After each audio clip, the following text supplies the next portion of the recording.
Bonjour, bienvenue dans Écriture et Auteur. Aujourd'hui, nous sommes très heureuses de parler avec l'animateur et le fondateur des éditions Mabiki. C'est le professeur Bienvenu Séné Mongaba, à qui je dis bonjour. Bonjour. Vous allez bien? Oui, ça va, je vais bien. Moi, je vous ai présenté comme le fondateur et animateur des éditions Mabiki. Mais qui est vraiment le professeur Bienvenu Séné Mongaba? Je suis Bienvenu Séné Mongaba, je viens de Kingasani. Ouais. J'ai fait d'abord les études de chimie, ensuite j'ai fait les études de linguistique. Donc j'écris aussi bien des livres scolaires, des manuels scolaires de chimie, que des romans ou des manuels de linguistique. Et je travaille en lingala, je publie mes œuvres en lingala. Ce qui nous intéresse aujourd'hui, c'est vraiment publier en lingala. Tout un peu na lingala. Idée wana euta wapi? Nazamona Kinshasa, nazamona Kingasani, tolobaka lingala na ndako na biso. Na lobby français tant on a été à l'école. Et puis tous les temps que na fani na école, na moni que bazo tangisa biso na monoko, il fallait pas batangisa la biso na mo. Donc nazali tant on se kozwa maloba na français na tena lingala pour na comprendre si manazuna na lingala na tena français pour na ya nolana ici. Donc je trouvais que ezaki malamute. C'est qui fait que ba matière tout temps ezali mingi ya bloqué au koloba.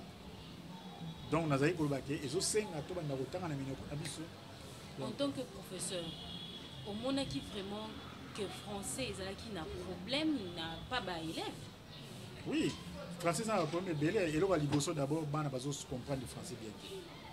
Ça veut dire que makambo bazo te na français, il faut yoka français avant aya yoka makambo ni ngana tangisa ki chimie na l'école. Les enfants ne comprenaient pas la chimie. Non seulement pas que déjà la chimie elle-même les a passé à comprendre, mais bana ba comprendre le français aux olobate. C'est maintenant ba comprendre la chimie. Alors que ceux autant que c'est bon la lingala, difficulté parce qu'il y a la chimie, il y a français.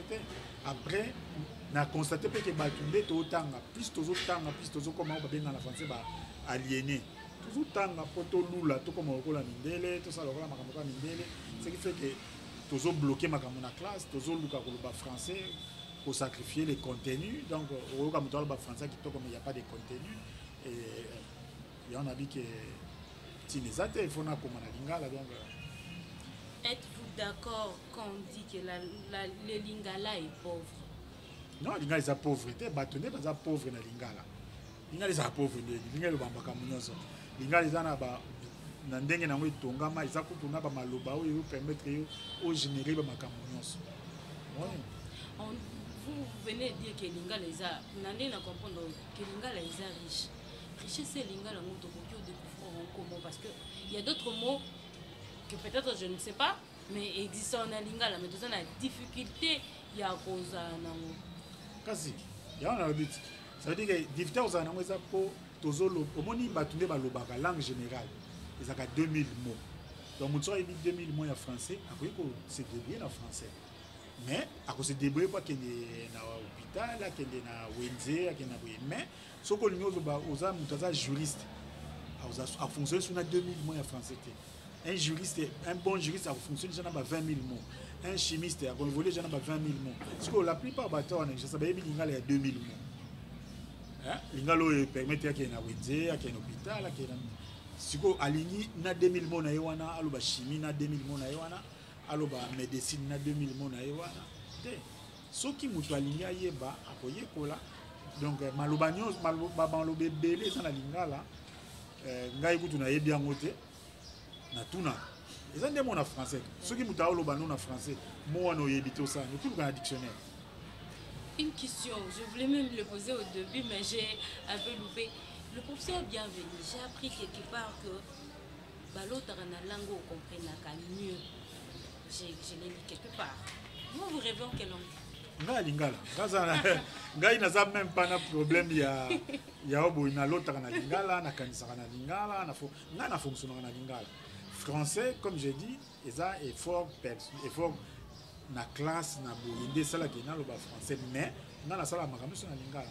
Pensez-vous qu'il y a le pouvoir de la langue de mots?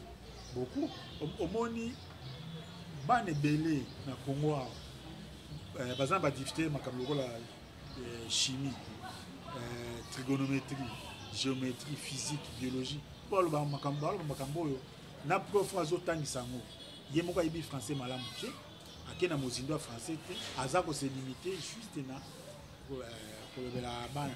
Donc soki na bino neti ke na trigonométrie eza likambo ya baangle angle alinga eza litumu eke ndenge angle ozwa rapport nango ndenge etelemela yango nde na français babenga sinus ya angle wana ndenge elalela yango sinus ya cosinus ya angle wana moni sikoyo soki ozoloba na mwana sans que expliquer que sinus eza ndenge etelemeli soki obwaki angle na ndenge etelemela to ndenge obwaki yango na ndenge elala soki expliquer ngo mwana lingala mwana okomprendre na sens ya makambo ngo yoloba mais on pas en fait non la langue a un pouvoir na badeni ezomema basango ebele non seulement ekaniseli moni je le disais là hier avec mes étudiants moto soki alobi na lingala ke oza mwasi na nga na bala yo na mbongo ça pèse moni eza na responsabilité na nous parce que soki olobi na motu ke tu es ma femme, c'est avec mon argent que je t'ai épousé. Il y a d'autres mots. Et bibi siko loko la ke au moni moi si na yo pamba au sombaye. Alors que na lingala eza eloko mo ya mutuya. Vous comprenez? C'est que ba maloba mususu tozolo bango na minoko mususu sans to se rendre compte que tozolo ba auto ngai to lobate. Il y a d'autres mots on a du mal à le prononcer en lingala. Parce que on les comprend. Na français ozo kango te ozo comprendre na lingala ozo comprendre mobimba na yango avec toutes les implications soko vineti ba nzoto ba pitenya nzoto ya bo mwasi to ya bo mobali so ba lobele on la lingala po ososoli mobimba na ba implication na ngonyo mais tant on le bien on a pété okati ko on a pété na français yo ozo kango te pour français za monoko na te mais un français de France a lo bango pété. Alors, même dans le français, il y a même dans le français, il y a un peu mususu. On a dit po kilo wana ezo na moli motina nyanya. Est-ce que vous aussi vous pouvez travailler que ba kilo ya ba mot et diminuer quand même na lingala parce que quand c'est ça il y a on habite hein. Soki oyekoli elobeli, soki oyekoli monoko, okoyeba soki naza na kati ya na miso bato. Na lobeli ko bonzoto ya mobali. Nzoto ya mobali bato basosoli loko nazoloba na kotanga kombo na so na ko ya biologie na kotanga kombo wana ozomona soki na limina bato basangisi nzoto wana eza langage ya civilité basangisi nzoto na verbe wana yango moko na kotanga ngo soki naza na mate ya biologie o yango moni ke yango na lobi ke oyeba monoko ezosenga oyeba obabenga ndoba vocabulaire oyeba maloba ekokani maloba oyo na kokubongola yango na boye tout ça c'est la richesse de la langue. Par exemple on parle na lingala na anatomie surtout na makambo ba système science c'est un peu difficile à apprendre non c'est difficile à apprendre parce qu'on l'apprend en français. C'est comme je sais comme tu disais là, si on te dit système nerveux central en lingala tu entends ça en français mutoloba non c'est difficile en lingala. Alors, c'est difficile parce qu'il ne sait même pas ce que signifie système nerveux central en français. Il a retenu les mots, les termes système nerveux central, mais il n'a pas compris ça veut dire quoi. Les systèmes, ils ont des bongisaka et bongisamaka. Na lingala soki eloko za e bongisami na mobimba na yango ba mobongisani. Parce que ton ami no système na mobongisani. Moto aloba lingala o comprendre malamu. Lingala. Pourtant on a bien mobongisano ayoki déjà que ils ont likambozo bongisama. Alors que c'est un système, il y a un système. On dit par exemple que les lingala, oui, toujours le lingala, mais pour na kaka promotion identitaire, bah et babi se connaît les Congolais et les Congolais parlent le lingala. C'est ça vraiment l'idée. Tiens, bato ba lingala baloba ngote pour bato ba bon baloba lingala. Bato baloba lingala pour lingala les amono ba. Neti ngai na loba lingala te pour bato ba yeba ke loba lingala. Na loba lingala pour lingala les amono ko ngai. Na zamona Kinshasa na ko na Kinshasa na ko na lingala. Donc neti na mabiki démarche toza nango ya kokoma na lingala ko bibina to sala ka promotion ya lingala te. To salela ka lingala. Ouais. Lingala to salela ka yango poto bimisa makanisi. Boni poto bimisama neti ngai ntango nakomaka babuku na ngai nakomaka babuku na ngai liboso mpo na bana kingasani bamisusu baotanga yango babénéficier nango. C'est ce qu'on voit à l'école de Moutos, par exemple. L'école de Moutos a mon kingasani lisolo na obeta na kingasani mpo na bana ya kingasani bana ya ba commune musu bazotanga même pas ba commune bana ya monde et Moutos était camarade na Belgique na France bana ya ba français batanga ka bana ba congolais te bana ya ba français bana ya batanga mais ba mo bazotanga après mais lisolo d'abord ils ont bana kingasani. On parle d'abord de l'école de Moutos, l'objectif. Mais à l'école de Moutos, l'objectif est d'aller tomber ma bana, ba yeba, okoko, bomoi, ba makamona biso, a na kati ya mboka na biso. Ba yeba yango na ndenge solo, bana so bani ba sakana, bani ba sala boy, ba kenda koluka mikanda ya bato mosusu te ya bapaya te po basala. Moni. Donc et puis tozo mesanisa bana kotanga na kokoma na kokanisa par rapport ya bango moko. Les dictionnaires c'est les Mungaba. Pourquoi le dictionnaire porte votre nom d'abord? C'est pour cela que nous avons porté comme nom. On pouvait parler seulement du dictionnaire par exemple. Oui, il y a un dictionnaire. Il y a un français, il y a la Rousse, il y a Robert, il y a Johnson, il y a Anglais, il y a Harris, il y a Anglais. Aujourd'hui, on est dans le deuxième numéro. Deuxième édition. Deuxième édition, il y a dictionnaire c'est les Mungaba. Différence ni dans la première édition et la deuxième édition. Bien, bon, d'abord première édition, ils ont à peu près 2950 mots, donc à peu près 3000 mots. Dictionnaire il y a français. Dictionnaire ils ont déjà 3500 mots. En plus, par signification, il y a qui aime ce mot na Chiluba, na Lingala, na Kiswahili, Sikoyo, combien belé. Comme ça veut dire que le même mot en français, tu bâtis ici, il faut les lecteurs peuvent attendre qui, non, c'est pas. Donc ils sont très enrichis. Dans chaque langue, vous en avez près de 300-400 mots de plus. Les procédures pour un dictionnaire au Epima, c'est comment? Dictionnaire au but, d'abord, pour participer à la construction de l'unité nationale. Congo, nous avons beaucoup de choses, nous avons des écoles, nous avons des écoles. Tozana minoko mine oyo sangisa biso Lingala, Congo, Chiluba na Kiswahili. Wanya minoko mine oyo sangisa Congolais nyonso atazana monoko na ya mboka akobakisa pe monoko moko wana. Donc idée na biso ya kiti to la kisabango que Lingala, Congo, Chiluba na Kiswahili eza plus proche que na français na anglais. Donc tant que vous mona mnaki so moni mona français tant que vous avez la langue, vous avez dans les 4 langues, ils ont peine. Et puis, ils permettent de faire des choses. Oh, on a le Kiswahili. Réception, tu vas recevoir en monde. Non, tu vas recevoir en monde comme dans le Biwana. Si vous êtes Congolais, vous êtes Kinshasa. Quand vous êtes à Zoluka, à Lobao, il y a les apports de l'accès. Moi, à Zoluka, à Ngaraye, à Talikuna, à Moniam. Donc, à Zoluka, vous êtes en français. Au-delà de ça, on a Goma, ils ont un impact na Goma. Vous avez besoin à mon Kiswahili, on a Kiswahili. So on a Lingala, Lingala, on a donc, ils ont bien reçu, on parle maintenant des éditions Mabibi. Édition Mabibi, quoi faire pour éditer l'édition Mabibi? C'est seulement parler en langue nationale, écrire en langue nationale plutôt. Et tu as deux formes. Tu as un bateau qui est en Congo. Tu as un bateau qui est en français.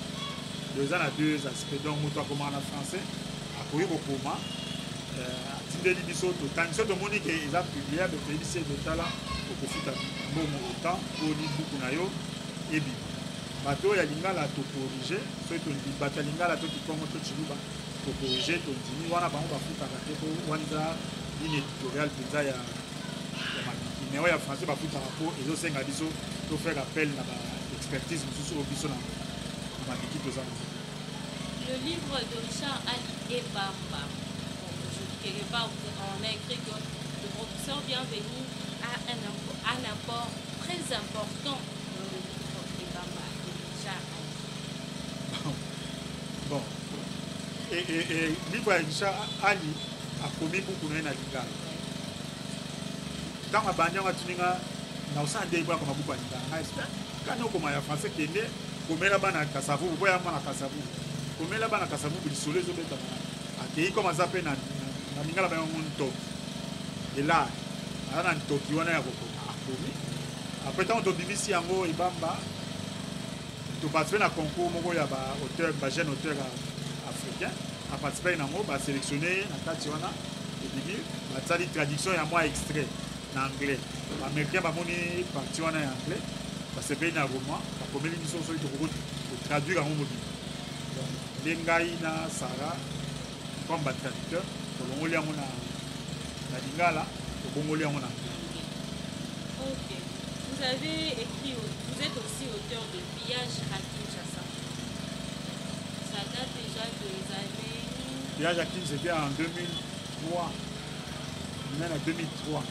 Il y a Pillage à 1900. Il y a 1991 à 93. Parce que dans le Bétel solo Pillage à Kinshasa, tant que les Américains, Saddam Hussein coup d'État. Dans la TV, dans mon idée, de la Saddam Hussein va soutenir. Makanzé aux hommes et au pillage à qui.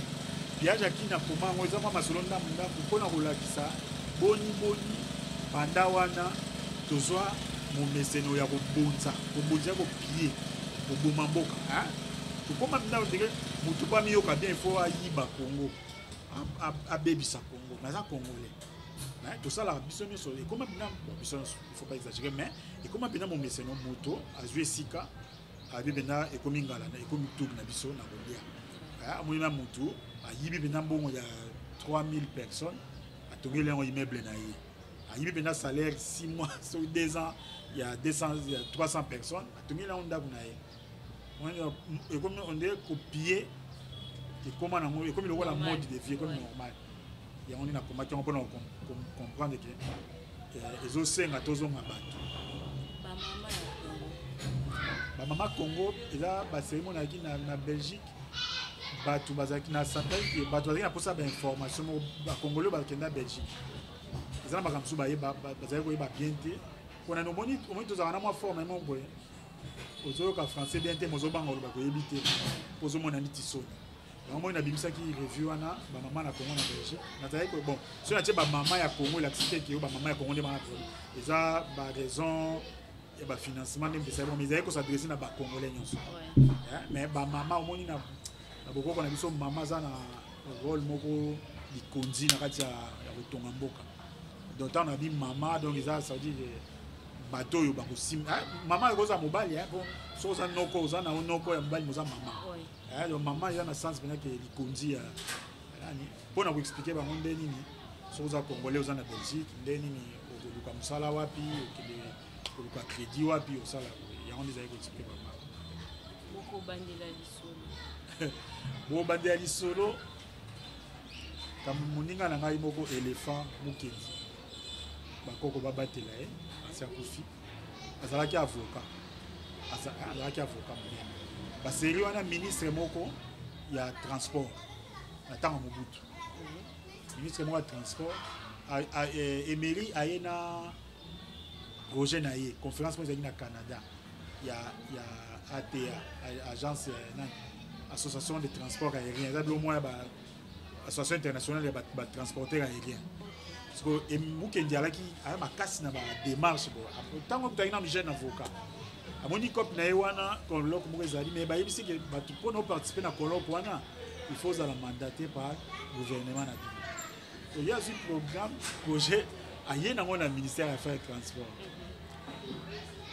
Ce que le ministre dit, oui, c'est bon, vous êtes au Kenya. Qui nous préparer, colloque pour le Kenya. Il n'y a pas qui vous préparer, il dit lettre. Heureusement, ça y est, au moins, il y a ah, biso ba ngasa courageux mais kengepe ozwanga biso la te apesa mais système à kung fu obeti gauche bon bitwati apesa enyo sote aya boye ministre wana na ba semeki na ba ki Canada batiki ba ki colloque donc à partir de l'histoire wana ndé na fabriquer sikoyo na sala ngona tiango na fiction na bakisi ya na fiction na bakisi ba makambo susu yo et les cas qui ont été boye na benga beaucoup bandela pour na ba ke soki bozo salela bato mayele te soki bozo sala ke ozwi muta mayele olio salela mayele na ye tina suka ozwi obwaki osaye tokozala kaka kobandelaka problème to na Congo to salela bato na bisa mayele te donc muta oya bo ministre abangi o a poste na nzoka savant za ko azana makasa ko ma ministre ta ebo gérer makana ministre te donc soki nanu to bandi ko utiliser ba savant na biso te to ko bandelaka ya bi bo ko bande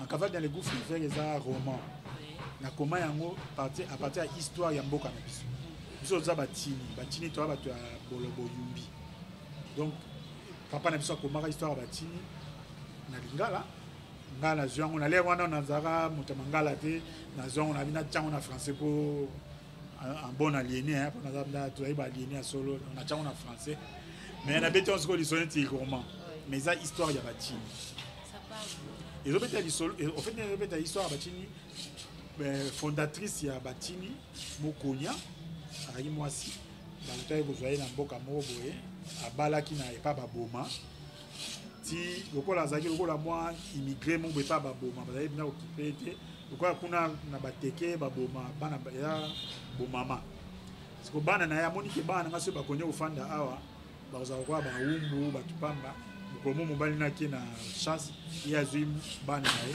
akini akei akutani bena bato mususu si bakebe nde bafonda lelo o babenga botini donc mboka na biso ya batini les obete lisolo wana ebeti elongwe na ye eye na ndenge tokabola mboka na ba bon na histoire na biso bandeko mususu banunu bobangi bautaki na ebale baye bapesa bango esika bafanda na beti lisolo ndenge tozalaki na bateke na ndenge bato bakomo koya Kinshasa na ndenge tango lumumba bundi mpona na bonsomi ndenge mama mosusu kaka ya motini akotaki na bitumba ya lumumba exemple na histoire soko otangi yango exemple na histoire batini kobanda tobanda ti na ndenge après indépendance. Ok, mais aujourd'hui tu as remarqué que les jeunes, hein, malgré un Congolais histoire, on a livre bien bon et tout, on remarque que le secteur culturel ou littéraire ici au Congo est commis comme mata. Et c'est là qui n'a stop. Mais aujourd'hui, on a pu remarquer que Emati, quoi faire? Quel genre de conseil à donner à ces écrivains, nouveaux jeunes écrivains, pour entamer ça aussi? Bon, d'un côté, ils ont fait ces cérémonies au matin pour bateau comme ebele, mais de l'autre côté, ils ont fait ça moi passi pour mingi bazana nuna kaniva ya aliénation. Monia mingi bazana na la bango français, n'engin père ba lobé la bango français donc bazo na ba loba français malamu Paris bandi mabango yangwana nanu penza ba balusi longi na bango vers ba lecteur congolais ti. On y a nanu ba balusi longi na bango vers ba lecteur batangi ya Congo ti. Bazana no kokoma po libanda batanga ba. Or soki ozo koma po libanda batanga. Non seulement libanda ba kotanga yo te, mais pas na bino pe ba kotanga te. Muta ko retrouver ba texte na azate. Alors que ceux qui au komi po pas na bino batanga yo, la condition humaine est universelle, libanda ba kotanga yo. Po bisolo zo bete za bobo.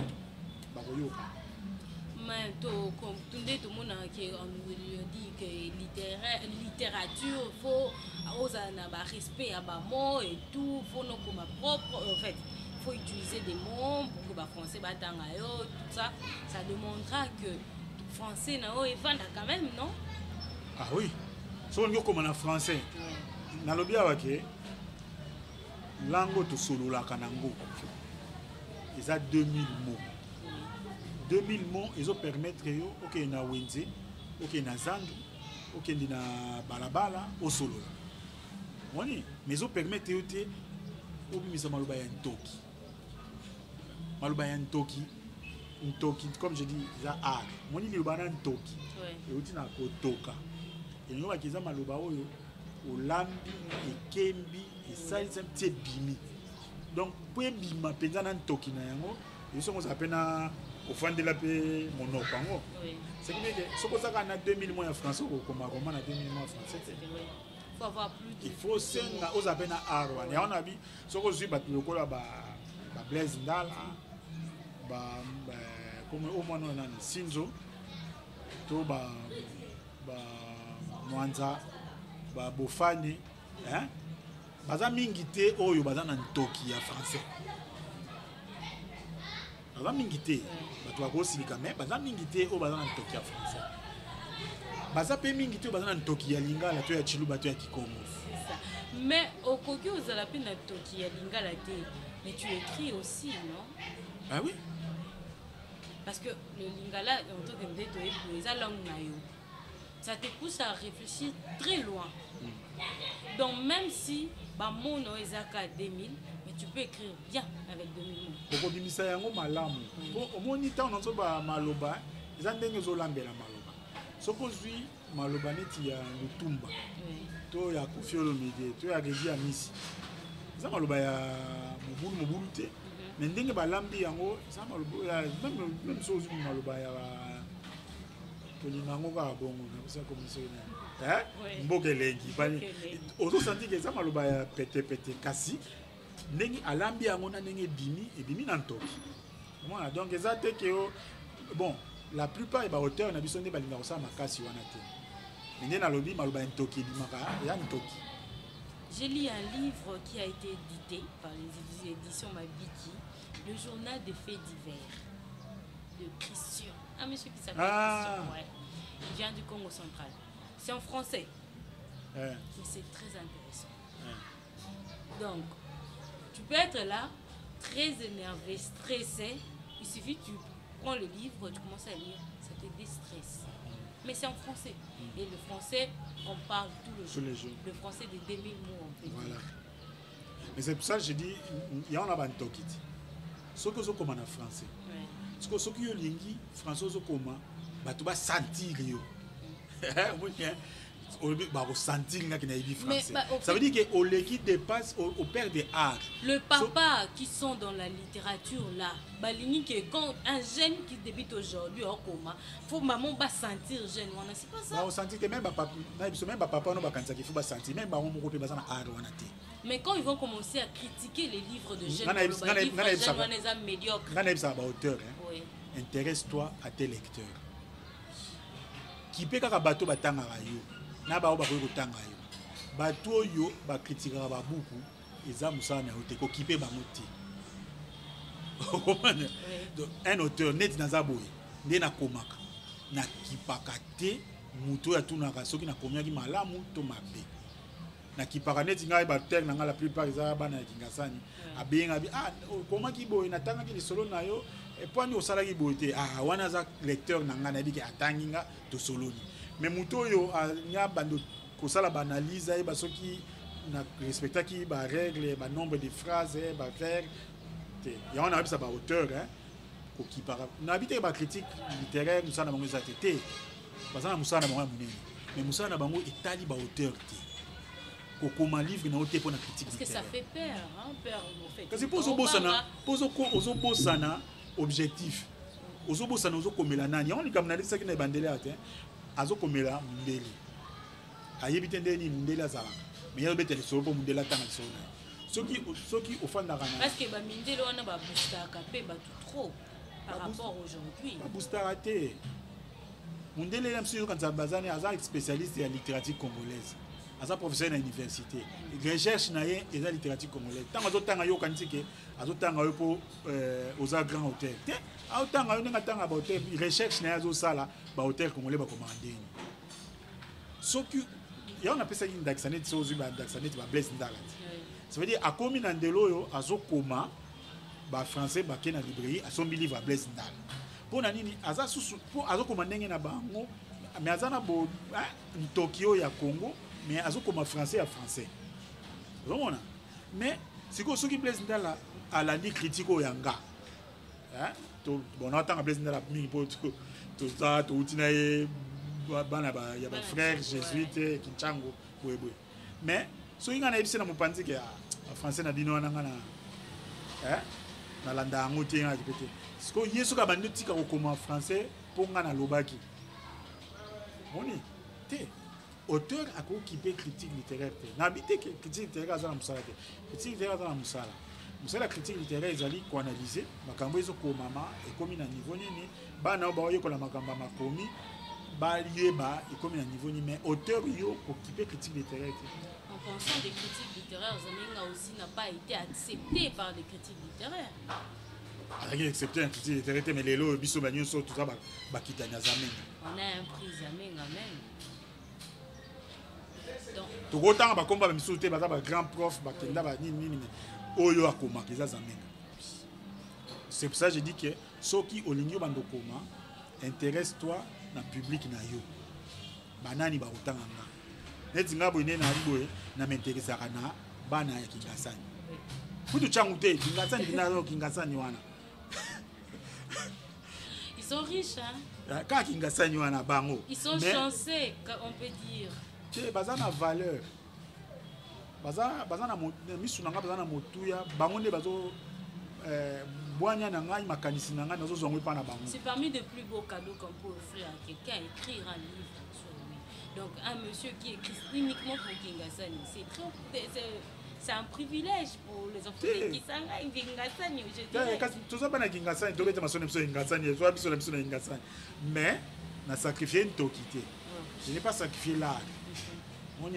Quand j'écris, na olo makamuni ni mais na sacrifié te non na okomana ki ngala malonga, na okaninga malonga, on a dit que mais sikonde so ina beta so Kingasani na kokosa te.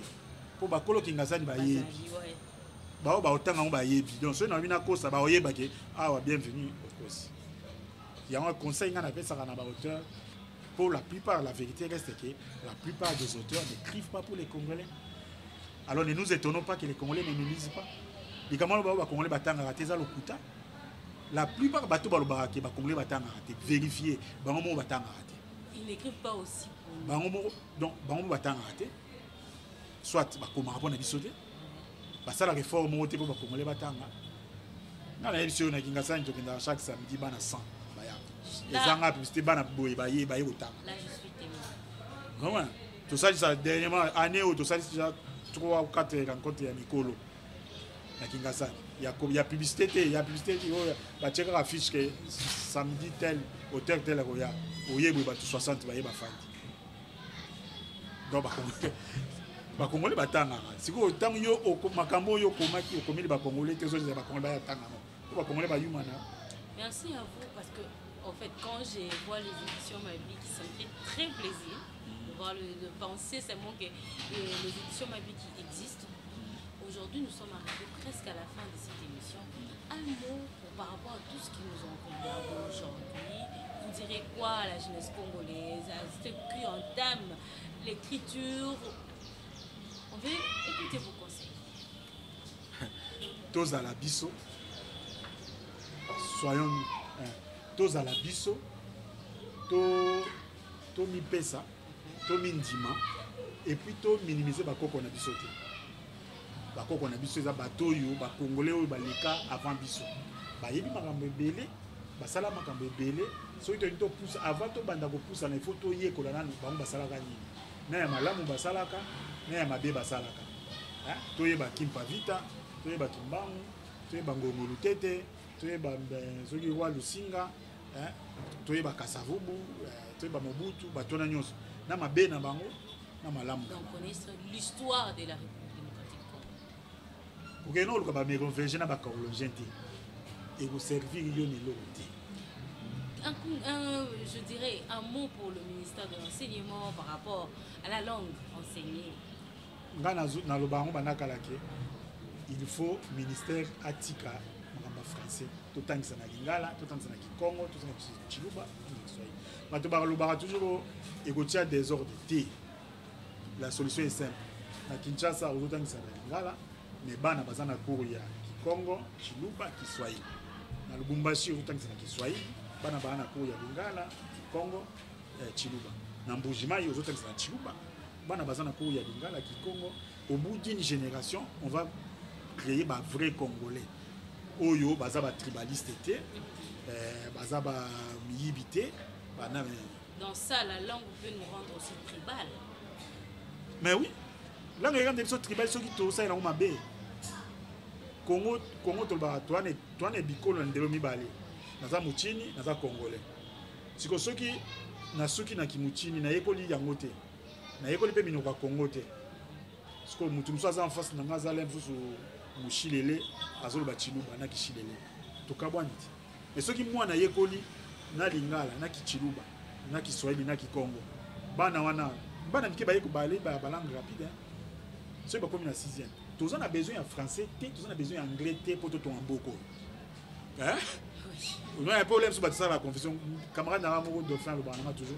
Ceux qui ont les foufou, na pondu, batia mongosu. Olé mabé? Non, non.